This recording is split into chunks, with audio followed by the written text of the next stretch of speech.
안녕하세요. 네, 오늘은 프로그래밍에 대해서 조금 간단히 살펴보겠습니다. 근데 다른 사람들이 볼 때는 이제 프로그래머는 일반인이죠. 일반인이 볼 때 프로그래머는 외계인처럼 보인다는 거죠. 막 알 수 없는 이런 기호를 쓰고 이제 코드가 되겠죠. 알 수 없는 기호를 쓰는 외계인으로 보이는데 여러분이 볼 때는 여러분 이제 프로그래머죠. 프로그래머가 볼 때는 일반인이 원시인처럼 보이는 거죠. 컴퓨터를 저 부수지는 않을까 이런 걱정을 하는 그런 원시인처럼 보인다는 그런 재밌는 그림이 되겠습니다. 자, 그러면 프로그래밍은 도대체 무엇이길래 사람들이 그거를 어려워하는지 그걸 좀 살펴볼게요. 프로그래밍은 프로그램을 작성하는 거죠. 작성할 때 파이썬에 두 가지 모드가 있어요. 하나는 대화형 모드가 있고요. 하나는 일괄 처리 모드가 있죠. 네, 배치 모드가 일괄 처리 모드인데 보통 여러분들 사용하는 게 이 방식이 되겠습니다. 이 방식이 더 많이 사용되는 거고 이 대화형은 뭐 할 때 사용하냐면 빠른 테스트 할 때, 결과를 바로바로 봐야 될 때 그때 사용되는데요. 예를 들면 12 곱하기 24 결과 빨리 보고 싶다. 이렇게 대화형에서 쓸 수 있어요. 여기 있는 이 스테이트먼트 하나, 이걸 여기다 따로따로 해놨죠. 그쵸? 그리고 이걸 한꺼번에 쫙 수행하는 이런 모드가 일괄 처리 모드가 되겠습니다. 여러분들이 보통 프로그램을 작성할 때 여러 문장이 한꺼번에 수행되기를 바라기 때문에 아까 말씀드린 대로 이 배치 모드, 이걸 더 많이 사용한다고 보시면 되겠습니다. 파이썬의 프로그램 구조를 보면 일반 다른 프로그래밍어의 프로그램 구조와 조금 달라요. 옛날 방식의 프로그램의 구조는 명령어 나열이죠. 명령어 나열이 옛날 방식이고요. 보통 요즘 사용하는 방식은 선언의 나열입니다. 선언 나열인데, 여기서 특별한 선언 하나에 이제 함수 선언이 포함이 되죠. 거기 함수 안에 명령어 나열이 있어요. 그런 방식인데요. 그래서 파이썬에서는 문장 나열이 되겠습니다. 문장 나열이 프로그램 구조예요.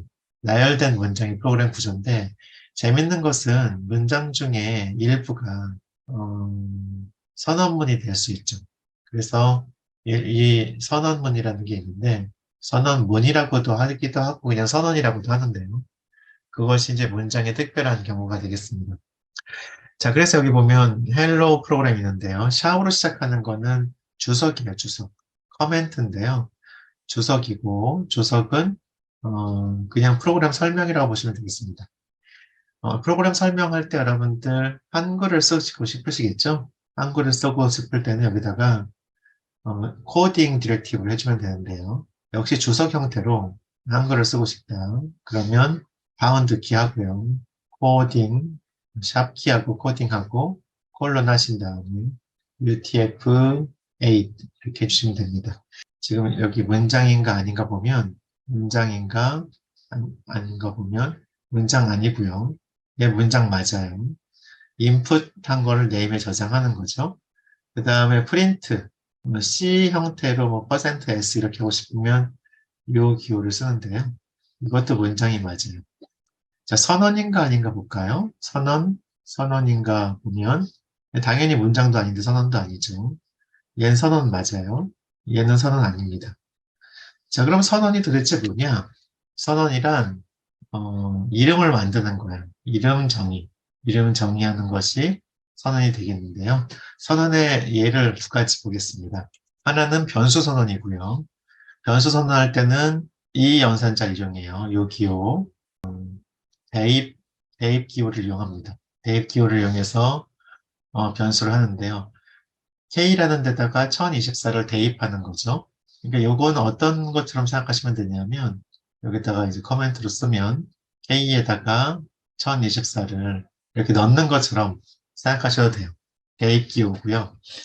그래서 K라는 이름을 정의한 거죠. 이 이후부터는 K를 쓸 수 있어요. 그전엔 못 쓰는데 실제로 K를 썼죠. M이라는 이름을 정의한 거죠.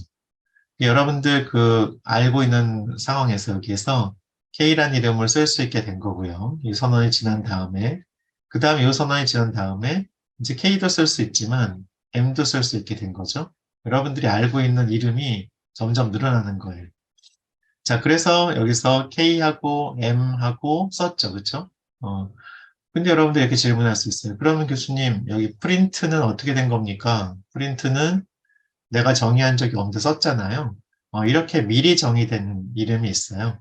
영어로는 뭐라고 하냐면 built in이라고 해요. built in. 여러분들 그 아파트 같은 데 들어가면 미리 이렇게 그 수납장이 있는 경우 있죠. 이게 built in이라고도 하잖아요.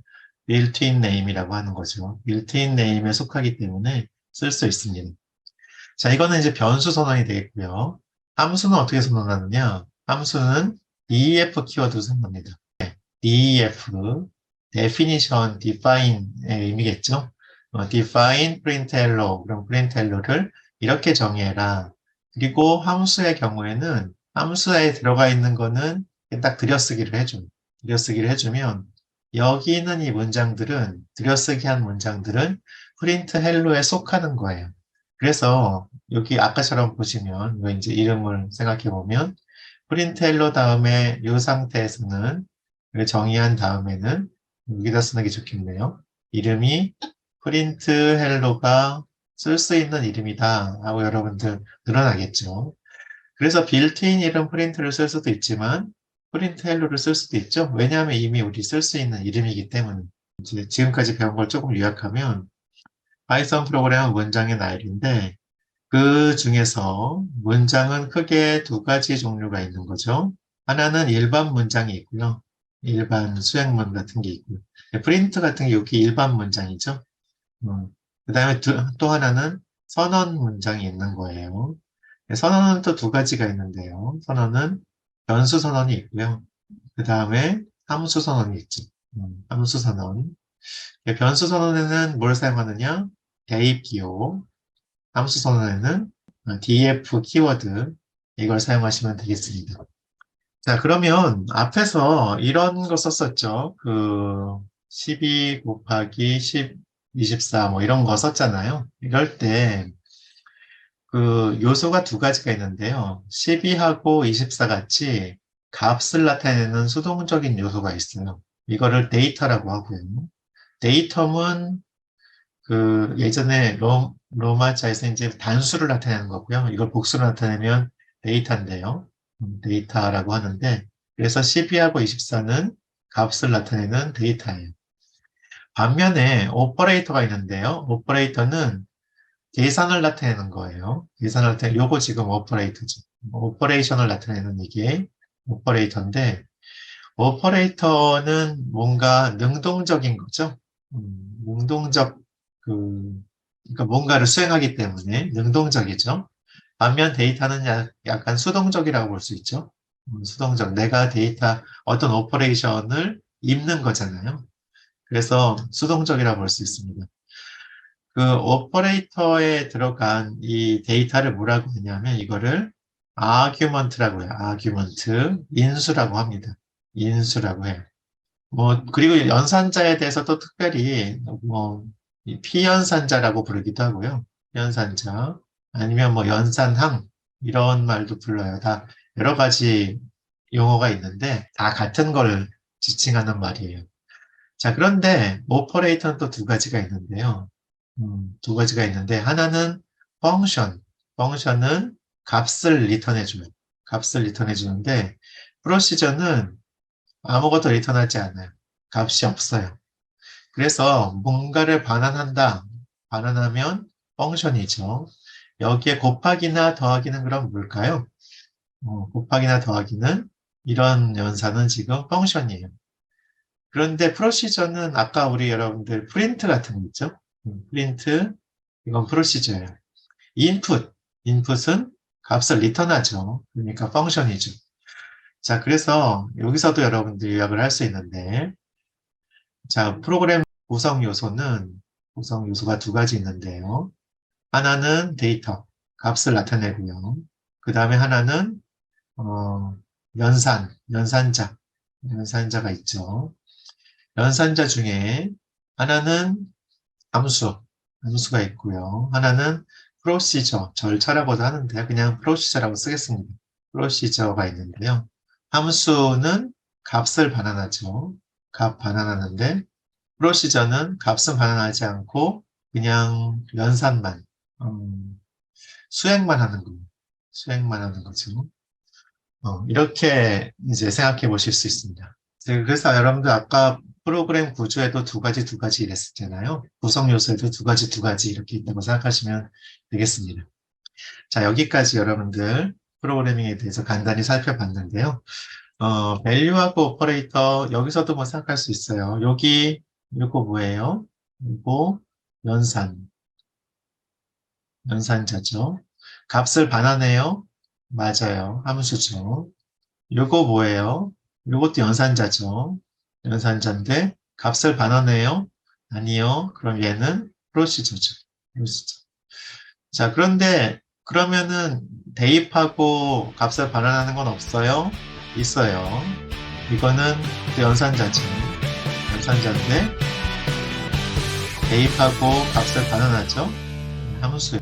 자, 오늘 여기까지 했는데요. 수고하셨습니다.